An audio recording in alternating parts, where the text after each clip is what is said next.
Professor Vexthala walked into his classroom that Tuesday morning, his forearms carrying holographic projectors and data tablets like he had done every day for the past 300 years.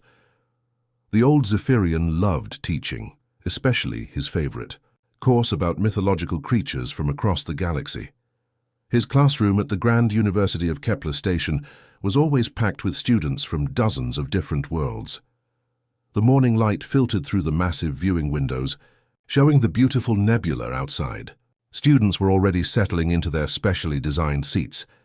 There was crystalline student Prism, whose body looked like living diamond, sitting next to Thork, a heavily armored Crexian who needed 3 seats just to fit his massive shell. Behind them sat a group of nebulites, gas-based creatures floating in their containment suits, and near the front was Fluff, the adorable hamster-like Fluffanaut who always asked the best questions. "Good morning, class." Professor Vexthala clicked his mandibles in greeting. His compound eyes sparkled with excitement, as he always felt when starting a new lecture. Today, we continue our study of the most fascinating mythological species in galactic history. He activated the main holographic display in the center of the room. A strange bipedal creature appeared, standing about 2 meters tall with pale pinkish skin and no visible armor or natural weapons. The students immediately started chattering in their various languages. "This," Professor Vexthala announced, "dramatically, is what ancient databases call a human. According to these clearly fictional records, this species supposedly lived on a planet called Earth in the Sol system." The image rotated slowly, showing the creature from all angles. Its arms were thin and weak-looking, with no claws or spikes. Its skin appeared soft and vulnerable, completely unlike the tough hides or crystalline structures of real species. "Now, class, let's examine why these creatures are obviously mythological," the professor continued, his voice taking on the tone he used for his most ridiculous examples. "First, notice the complete lack of natural armor. Every real species has some form of protection, shells, tough skin, energy fields, or at least thick fur. But humans supposedly had none of this." He pointed to the hologram's chest area. Even more absurd, ancient texts claim they had only 1 heart. 1! How could any creature survive with such a weak circulatory system? "Most real species have at least 3 hearts, and some have dozens." The class erupted in laughter. Thork's shell shook as he chuckled, making sounds like rocks tumbling down a mountain. The nebulite's gases swirled in patterns that indicated amusement. Even Logic 9, his AI teaching assistant, made electronic beeping sounds that passed for laughter. "But wait, it gets better," Professor Vexthala continued, clearly enjoying himself. "The databases claim that when humans got scared or threatened, they actually became stronger and faster. Can you imagine? Every real species knows that fear makes you freeze or run away, but these mythical humans supposedly had something called adrenaline that made them fight better when they were terrified." He waved 2 of his arms dramatically. The texts even describe humans doing something called extreme sports, where they would deliberately put themselves in danger for fun. Jumping off cliffs with tiny pieces of fabric to slow their fall, or sliding down mountains on thin boards during freezing weather. The students were now laughing so hard that several had to hold their sides. Prism's crystalline body was vibrating at frequencies that created a musical humming sound. "Professor!" squeaked Fluff, raising 1 tiny paw. "But the ancient databases seem so detailed. They have pictures and videos and detailed biological information. How could it all be fake?" Professor Vexthala smiled warmly at his favorite student. Fluff always asked thoughtful questions, even if they were sometimes a bit naive.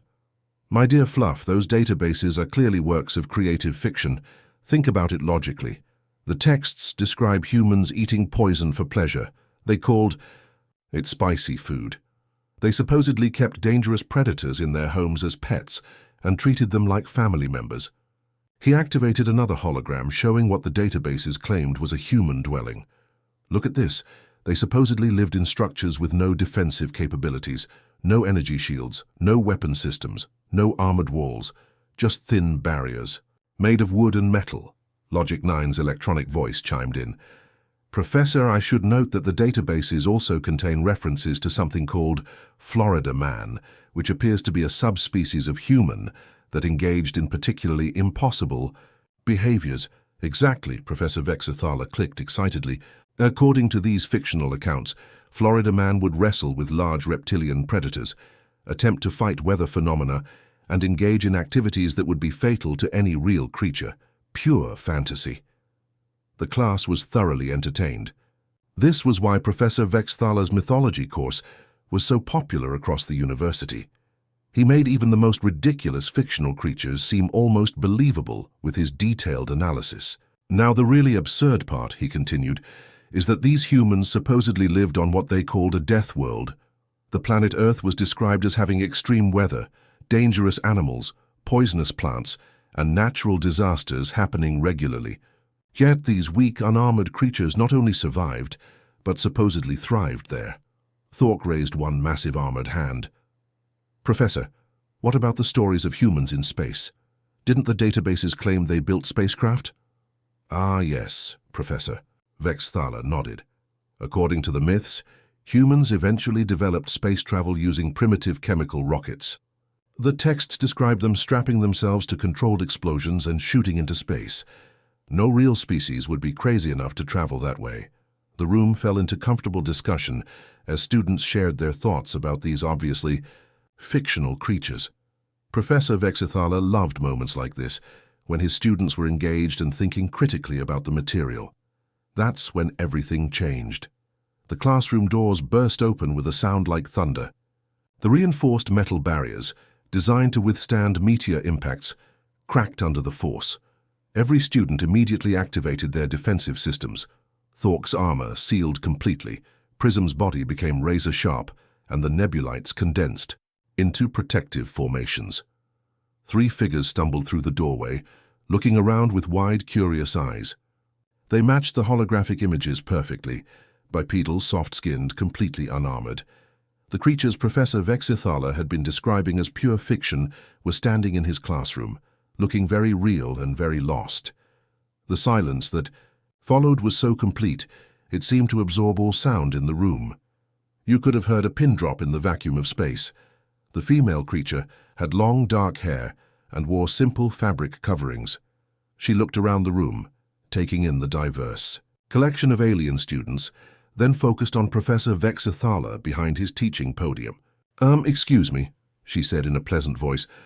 Professor Vexithala, we're really sorry to interrupt your class, but we're completely lost.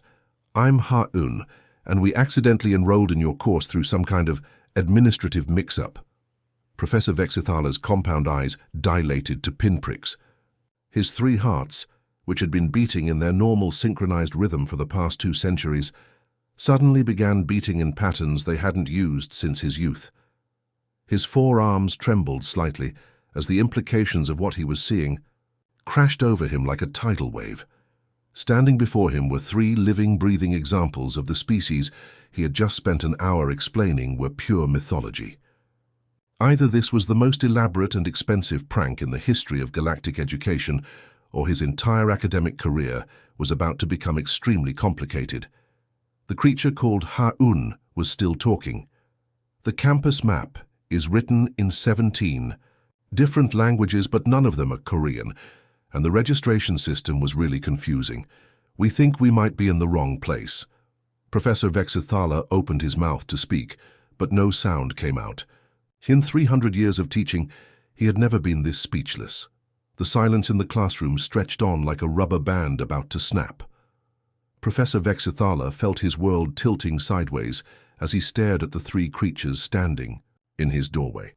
For 300 years he had built his reputation on studying mythological species. Now the most mythological species of all was standing right in front of him, looking very real and very confused. His compound eyes blinked rapidly as his brain tried to process what he was seeing. These weren't holograms or clever illusions.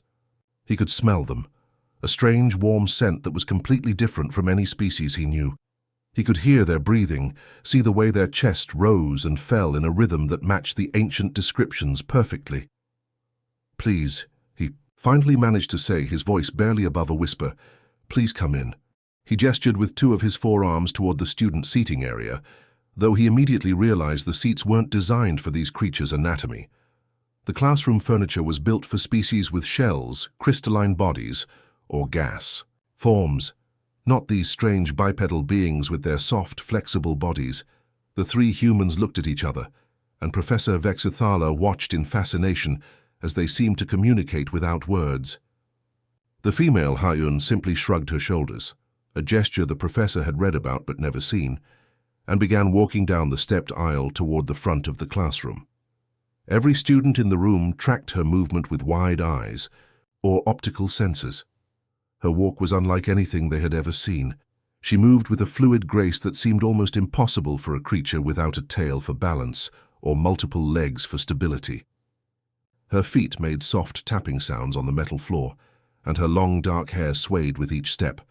Behind her came the taller male, Hyunwoo. He had facial hair, actual hair growing from his face. Professor Vexithala had read about this phenomenon, but seeing it in person was remarkable.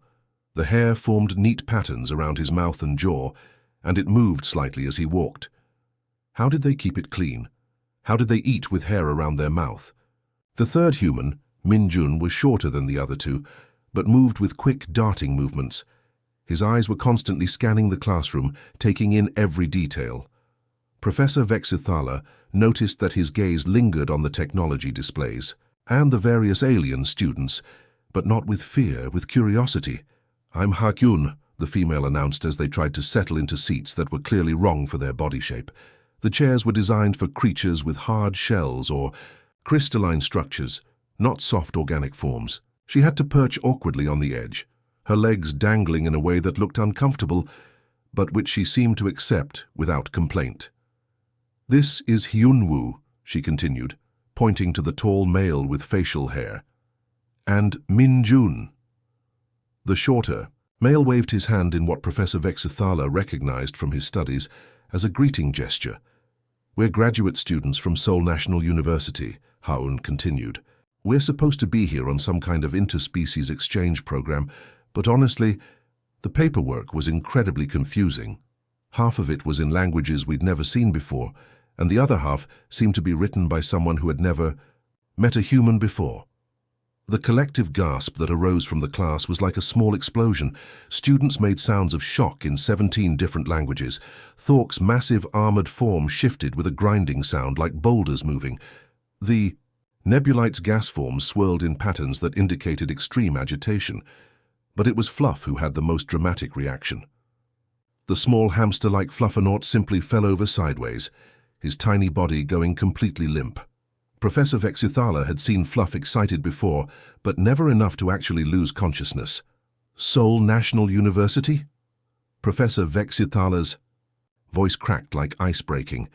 The words felt strange in his mouth. According to every database he knew, Seoul was a mythical city on the mythical planet Earth, in the mythical Sol system. You mean Earth is real?"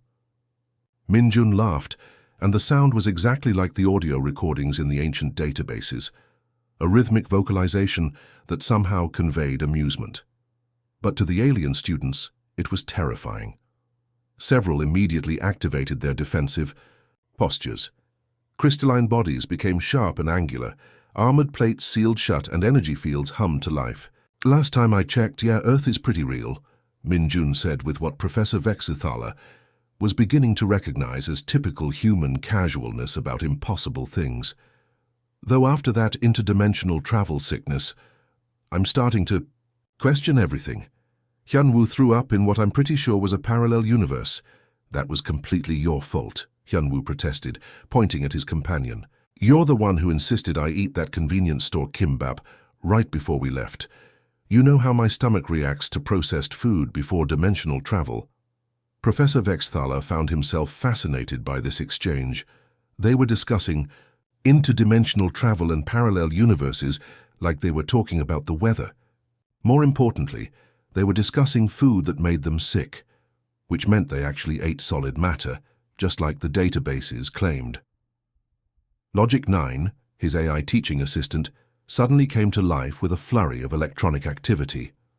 Lights flashed across the AI's processing unit, as it accessed databases at incredible speed. "Professor," Logic 9 announced in its synthesized voice, which now carried an undertone of what could only be described as electronic panic. "I am detecting numerous anomalies. These beings match the mythological human descriptions with 99.7% accuracy in terms of physical structure, vocal patterns, and behavioral indicators." The AI paused, and Professor Vexithala could hear the whirring of processors working at maximum capacity. "However," Logic 9 continued, "according to all official galactic records, the Sol system was completely destroyed in a supernova approximately 50,000 years ago. There should be no survivors." Ha-Yun raised her hand again, and Professor Vexthala noticed that this gesture, raising one arm to request attention, was exactly as described in the ancient texts. "Excuse me," she said politely, "but I think there might be some kind of mistake in your records. Our sun is perfectly fine. It's a nice, stable yellow star with about 5 billion years left in its main sequence. We checked before we left." She paused, then tilted her head in a gesture that somehow conveyed confusion. "Also, did you just say we're mythological? Because that's actually hilarious. We've got mythological creatures in our stories too. Dragons, unicorns, politicians who keep their promises." The last comment made Minjun and Hyunwoo laugh, which sent another wave of defensive reactions through the classroom. Prism, the crystalline student, began vibrating at frequencies that created a musical humming sound. In Prism's species, this indicated extreme excitement or agitation. "Professor," Prism's voice resonated like wind chimes, "if these are actual real humans, does that mean all the stories in the databases are true? The Death World survival stories, the pack bonding incidents, the impossible endurance feats?" Prism's crystalline body shifted to a brighter, more urgent color. The Florida Man legends?" Hyunwoo's eyes lit up with obvious delight. "Oh wow, you guys have heard about Florida Man? That's incredible. How did those stories make it all the way out here? Wait until you hear about soul traffic during rush hour, or what happens when it snows in Busan." A collective shudder ran through the entire class. If Florida Man was real, and these creatures found soul traffic comparable, what kind of death world did they actually come from? Professor Vexithala felt his carefully ordered academic world crumbling around him like a house made of sand. Everything he had taught, everything he had believed, everything he had built his career on was wrong. Humans weren't mythological creatures from ancient fiction. They were real. They were here, and they were treating their impossibly dangerous existence as completely normal. He looked around his classroom at his students' shocked faces and realized that his orderly academic world was about to become chaos incarnate. And somewhere in the back of his mind, a small voice was whispering that if humans were real, then every single impossible, ridiculous, dangerous story about them might be true too. This was going to be a very long day. Professor Vexithala felt his academic dignity slipping away like sand through his fingers. His classroom had turned into something from a fever dream, and his carefully planned lecture about mythological creatures had become a real-life encounter with the impossible. He needed to regain control of the situation, and fast. Taking a deep breath through his respiratory slits, he straightened all 4 of his arms and tried to project the authority he had built over 3 centuries of teaching. If these creatures really were the legendary humans from the ancient databases, then there was one way to prove it scientifically. "Very well," he announced, his voice carrying across the stunned classroom. "If you are truly the humans described in our ancient records, then you won't mind participating in a small demonstration."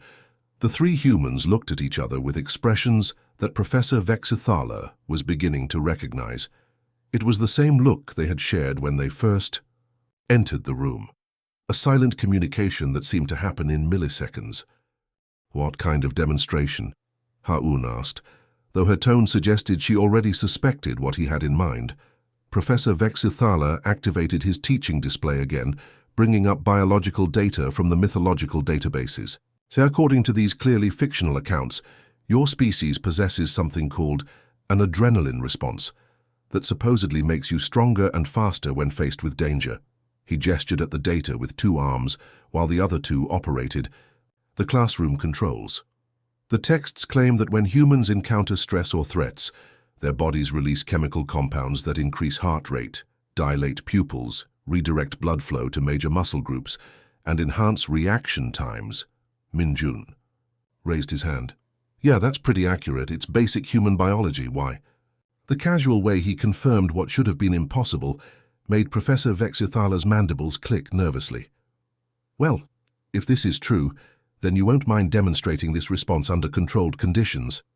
Howen exchanged another one of those lightning-fast looks with her companions.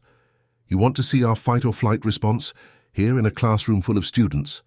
It will be perfectly safe, Professor Vexithala assured her, though he was already having second thoughts. Logic 9, prepare to activate a Level 2 emergency simulation protocol. His AI assistant immediately responded with what sounded like electronic concern. Professor, given the unknown variables presented by these potentially authentic specimens, perhaps we should begin with a Level 1 scenario, or better yet, simply observe their resting biological functions.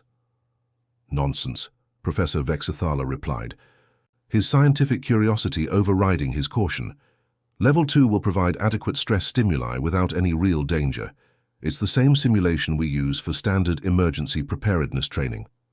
Logic 9's processors whirred with what Professor Vexithala had learned to recognize as the AI equivalent of a heavy sigh.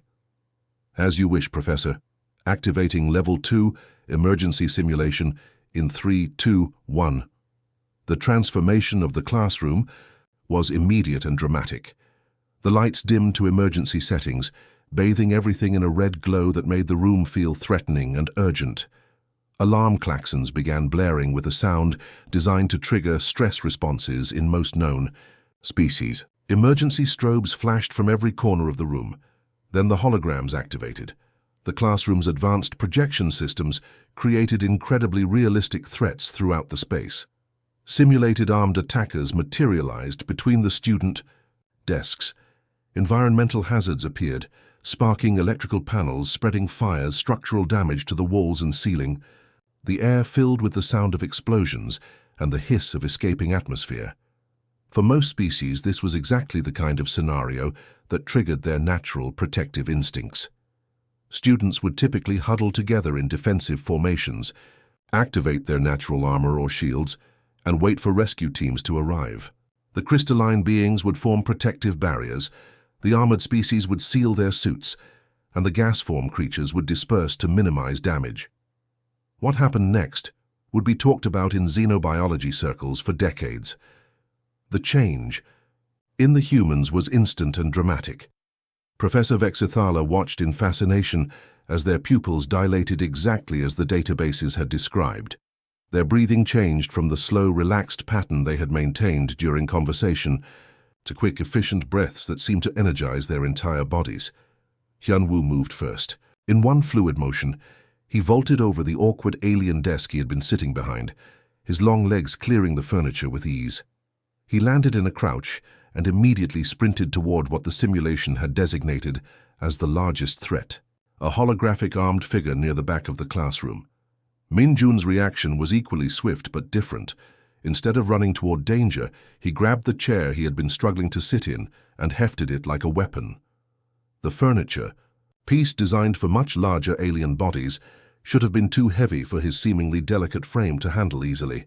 Instead, he wielded it with surprising strength and precision, using it to attack the harmless light projections. But it was Ha-Un who truly amazed Professor Vexthala. While her companions engaged the simulated threats, she immediately began analyzing the tactical situation. Her eyes darted around the room, taking in exit points, potential cover, and strategic positions. Then, with speed that defied her species' supposed fragility, she began moving desks.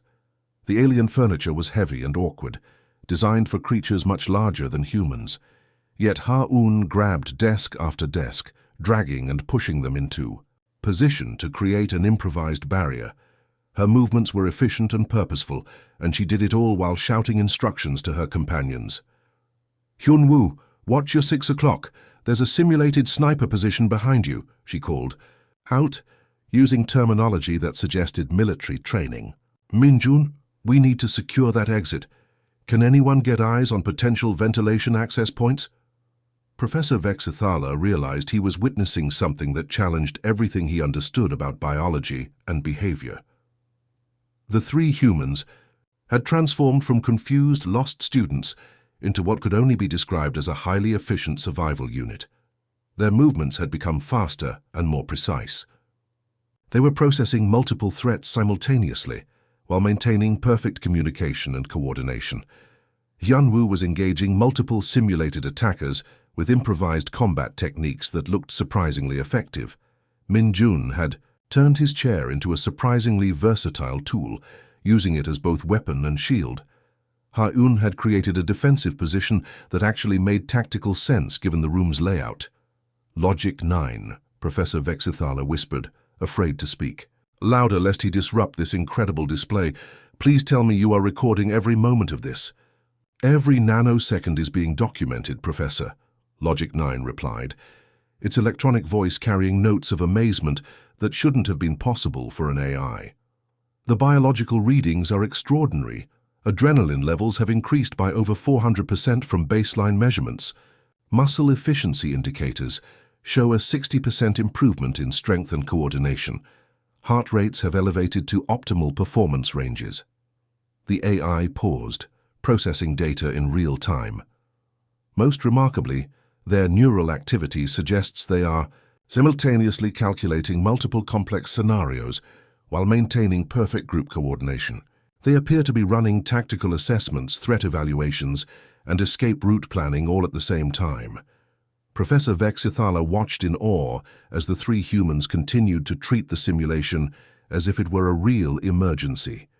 They had no way of knowing that the threats were harmless holograms, yet they responded with a level of competence and coordination that would have impressed professional military units from any species he knew. After what felt like hours, but was actually only 90 seconds, Professor Vexithala finally remembered to shut down the simulation. "Logic 9, terminate emergency protocol." The lights returned to normal. The alarms stopped blaring. The holographic threats vanished. The immediate change in the humans was just as dramatic as their initial response. They straightened up, their breathing returned to normal patterns, and their movements became relaxed and casual again. It was as if someone had flipped a switch, turning off their survival mode instantly. "That was actually pretty fun," Ha-Un said brightly, brushing dust off her clothes with the same casual attitude she might use to comment on the weather. "It reminded me of laser tag back home, just with much better special effects." Minjun nodded as he carefully placed the chair he had been using as a weapon back in its original position. Professor Vexithala noted that he treated the furniture with respect, despite having just used it in combat. The threat assessment was pretty basic, though. No real environmental hazards to speak of. Predictable attack patterns, limited tactical complexity.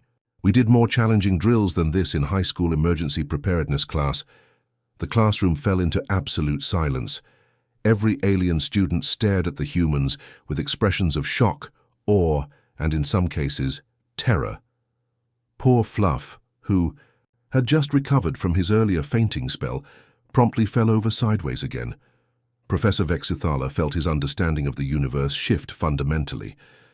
Every impossible story in the databases, every ridiculous tale of human capabilities, every unbelievable account of their survival abilities, if this demonstration was any indication, they were all not just true, but probably drastically understated. These weren't mythological creatures. They were something far more remarkable and terrifying. They were real. While Professor Vexithala stood frozen in place, trying to process what he had just witnessed, his AI assistant Logic 9 was working frantically in the background.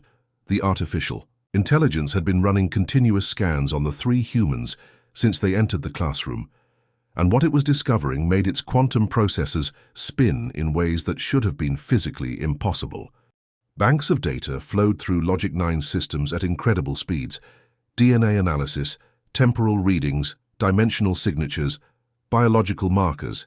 Every scan brought more questions and fewer answers.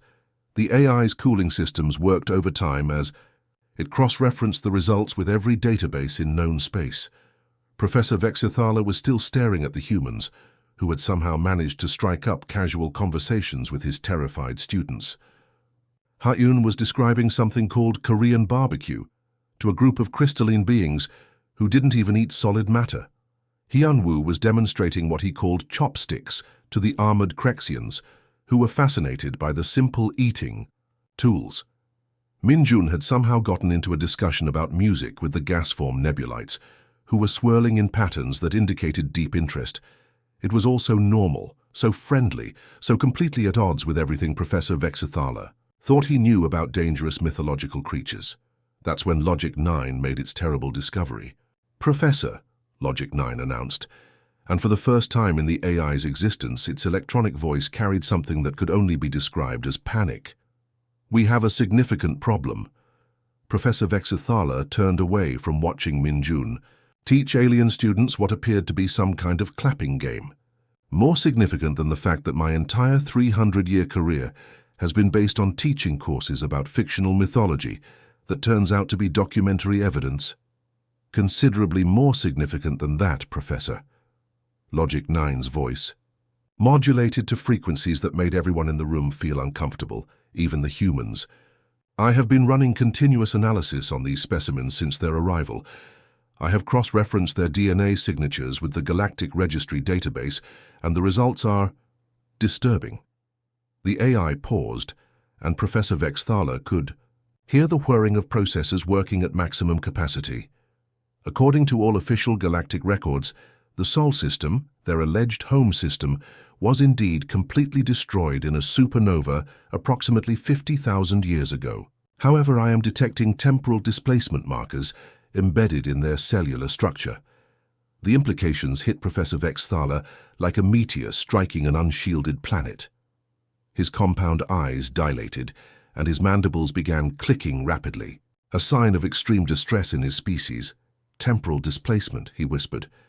"You mean they're time travelers, Professor," Logic 9 confirmed. "But that is not the worst part of what I have discovered." The AI's voice took on an electronic quality that made the air itself seem to vibrate uncomfortably. "I have just accessed classified files from the Galactic Defense Council archives, files that require the highest possible security clearance. The Sol system was not destroyed in a natural supernova." Hyunwoo looked up from where he was explaining something called Korean drinking games to a group of horrified alien students who had no idea what alcohol was or why anyone would consume poison for entertainment. "Hey, are you guys talking about us over there?" he called out cheerfully. "Because we can hear you, and this conversation is getting really weird." Logic 9 continued with mounting artificial dread, ignoring the interruption. "The Sol system was quarantined and officially listed as destroyed in all galactic records after humanity achieved faster-than-light travel capabilities. The Galactic Defense Council made the unanimous decision that humans were too dangerous to be allowed into General Galactic Society." The classroom fell silent, except for the gentle humming of the environmental systems and the distant sound of starships passing outside the viewing windows. Hayun raised her hand with the same polite gesture she had been using all day. "Excuse me, but did you just say we were quarantined? Because that's really quite rude. Also, we definitely have faster-than-light travel. That's how we got here in the first place. But according to these classified files," Logic 9 continued, its voice now carrying undertones of what could only be described as electronic horror, humanity was contained behind an impenetrable quantum barrier after they... The AI seemed to struggle with the words, as if its programming was having difficulty processing the information. "After they what?" Minjun asked with genuine curiosity, as if he were asking about the weather. "After they attempted to adopt the entire Andromeda galaxy as pets," Logic 9 stated in the flattest, most matter-of-fact tone it could manage. The silence that followed was so complete that it seemed to absorb sound from neighboring dimensions. Even the environmental systems seemed to quiet down, as if the universe itself was holding its breath. Minjun scratched his head, a gesture that Professor Vexithala was beginning to recognize as a sign of mild embarrassment in humans. "Oh, that incident. Yeah, we remember that one. It was honestly just a big misunderstanding. We thought the sentient gas clouds in Andromeda looked lonely, floating around out there by themselves. Turns out they were just being contemplative and philosophical. Different cultural approaches to socialization, you know. Logic 9's processors made sounds that indicated the AI was struggling to compute this casual response. According to the reports, you attempted to give what you called belly rubs to a Class 7 stellar entity. In our defense, Haun added helpfully, it really seemed to enjoy the attention. We brought snacks too and it ate them. Well, absorbed them. The energy conversion was actually quite efficient. Hyunwoo nodded enthusiastically. Plus, we left our contact information in case any of the gas clouds wanted to hang out later. Some of them did. We've got a regular game night now with the ones from the Spiral Arm region. Professor Vexithala felt his 3 hearts synchronize in what his species' medical texts classified as existential panic rhythm. The implications were staggering. Humans were real. Every impossible story about them was not only true but apparently understated. And they had been locked away from the rest of the galaxy for the safety of every other species until now. Logic 9, he whispered. Please tell me you haven't sent any automated reports about this discovery to the university administration. There was a pause that lasted exactly 2.7 seconds, an eternity in AI processing time.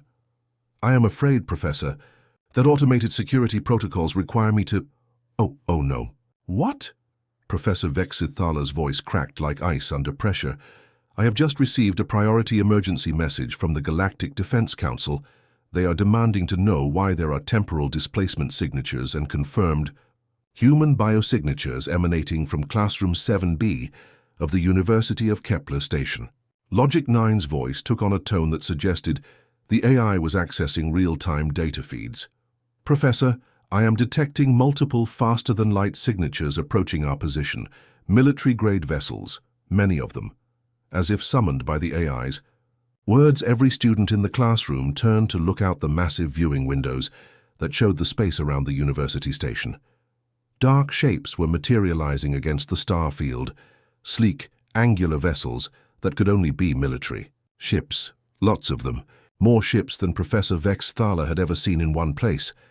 The Galactic Defense Council fleet was arriving with the subtlety of a supernova in a library reading room.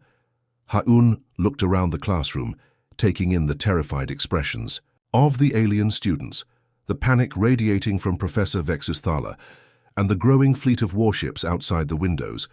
Then she smiled with the same cheerful expression she had worn when she first walked through the door. So, she said conversationally, is this how your classes normally end, or are we special? Professor Vexithala realized that his day had just gone from the worst in his 300-year career to potentially the last day of his career entirely, possibly the last day of his life. And somehow, the humans still seemed to think this was all perfectly normal. The Galactic Defense Council fleet didn't arrive quietly. When the most powerful military force in known space decides to show up somewhere, subtlety isn't really an option.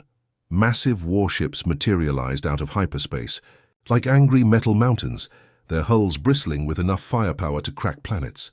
The entire university station shuddered as the gravitational waves from dozens of capital ships rippled through local space. In the middle of all this overwhelming military presence, Admiral Korthval prepared for what he expected to be the most dangerous first contact situation of his 400-year career. Standing 3 meters tall and covered in natural armor that could deflect plasma bolts, he was specifically designed by evolution to be the most intimidating thing most species would ever see. His scaled hide was dark as space itself. His claws could tear through reinforced steel, and his eyes glowed with an inner fire that had made entire rebel fleets surrender without firing a shot. He materialized in Professor Vexithala's classroom via emergency teleportation, accompanied by a full squad of elite galactic marines. These weren't ordinary soldiers. They were the best of the best, equipped with power armor, energy weapons, and combat enhancement systems that made them living weapons. Each marine represented the pinnacle of military evolution from their respective species. The sight that greeted them was not what Admiral Korthval had prepared for.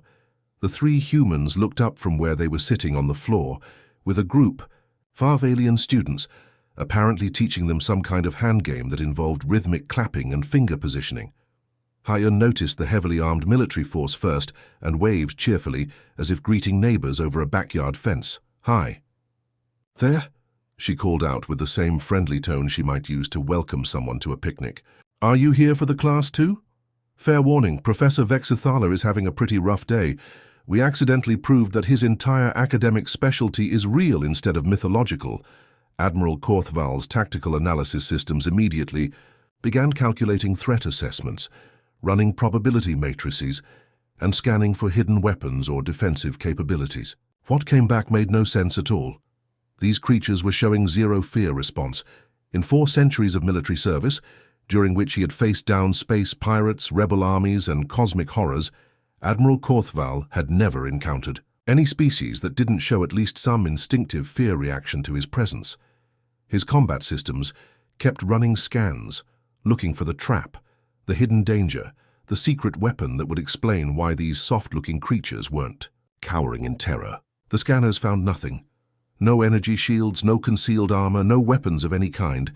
Just 3 bipedal beings sitting casually on a classroom floor, looking at him with what appeared to be genuine curiosity and friendliness.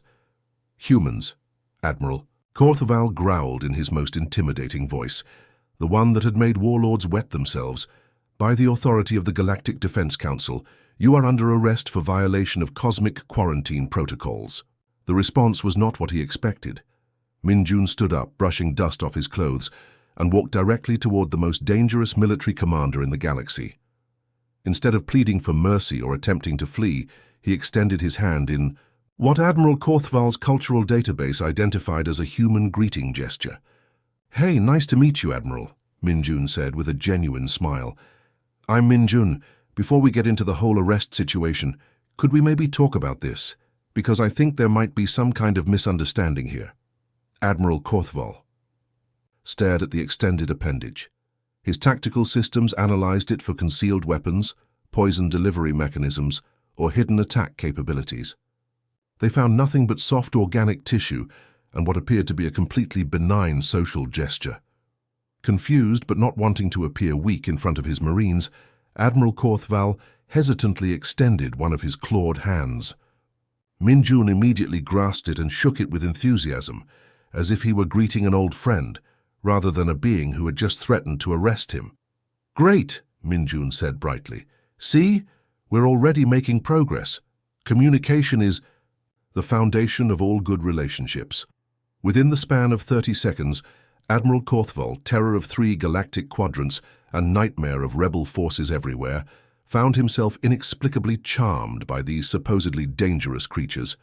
His combat instincts were screaming that something was wrong, but every social indicator suggested these beings meant absolutely no harm. Meanwhile, Hyunwoo had noticed the advanced military equipment the Marines were carrying. His eyes lit up, with the kind of enthusiasm usually reserved for children in toy stores. "Wow, are those pulse rifles?" he asked, approaching the nearest Marine with obvious excitement. "The engineering is absolutely incredible. We've been working on similar energy distribution problems back home. The focusing array is particularly elegant. Is that based on crystalline matrix technology or some kind of quantum field manipulation?" Before anyone realized what was happening, Hyunwoo was deep in animated technical discussion with Marines who had been trained to shoot first and ask questions later. They found themselves explaining weapon specifications to someone who seemed genuinely fascinated by the science rather than the destructive potential.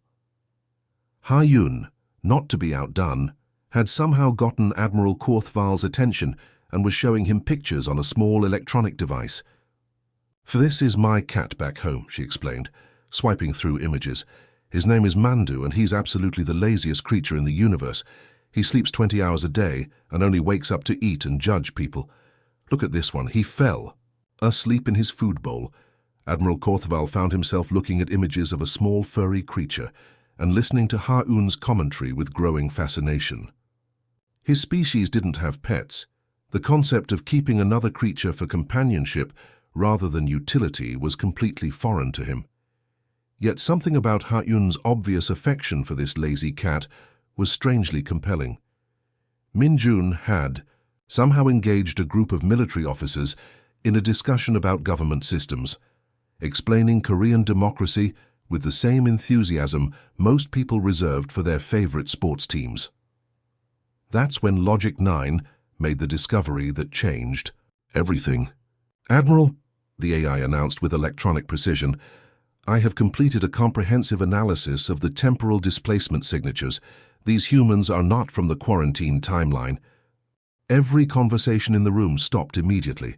Marines stopped discussing weapons technology. Officers stopped learning about democratic voting processes.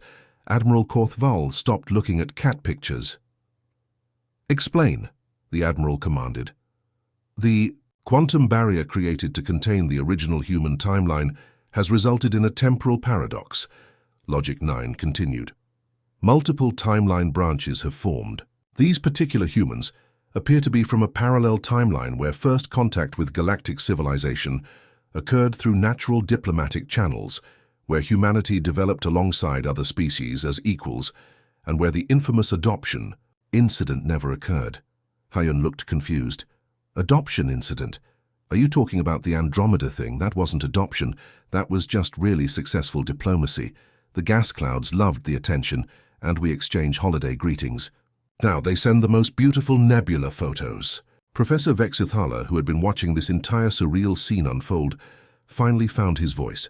"So you're telling me that in their timeline, humans are normal?" Hyunwoo laughed. "Define normal. Yesterday I had to help my neighbor remove a wild boar that had somehow gotten into his apartment through the balcony. But that's pretty standard for Seoul. Urban wildlife management is just part of city living." Admiral Korthaval's scales shifted through several different colors, a sign of deep confusion in his species. These are the beings we have been afraid of for 50,000 years. They're actually rather pleasant." "Oh, we can definitely be terrifying when we need to be," Minjun said helpfully. "But mostly we just want to learn new things and make friends. Speaking of which, would you like to see pictures of my dog? His name is Bori, and he's the goodest boy in the entire universe." What followed was perhaps the most surreal diplomatic incident in the history of galactic civilization. Within an hour, an elite military force that had arrived expecting to contain a cosmic threat had been completely disarmed, not by weapons or tactics, but by humans simply being themselves. They shared stories about their families, showed pictures of their pets, offered Korean snacks they had brought from Earth, and treated the entire dangerous first contact scenario as an opportunity to make new friends and learn about different cultures. Admiral Korthval found himself watching holographic Korean variety shows, while Haun explained the cultural significance of K-pop music and the complex social dynamics of fan communities. The Marines were learning about Korean fried chicken recipes from Hyunwoo, who had somehow convinced them that the perfect combination of spices was a matter of galactic importance. Minjun had managed to get the fleet's AI systems involved in helping him plan his younger sister's wedding, turning military computers into event planning assistants. By the end of the day, Professor Vexithala realized that everything had changed. His academic career wasn't ruined. It was about to become the most celebrated in galactic history. Humans weren't mythological creatures or cosmic threats. They were exactly what they appeared to be: curious, adaptable, social beings who approached the universe with enthusiasm and genuine interest rather than fear or suspicion. The galaxy was about to become a much more interesting place.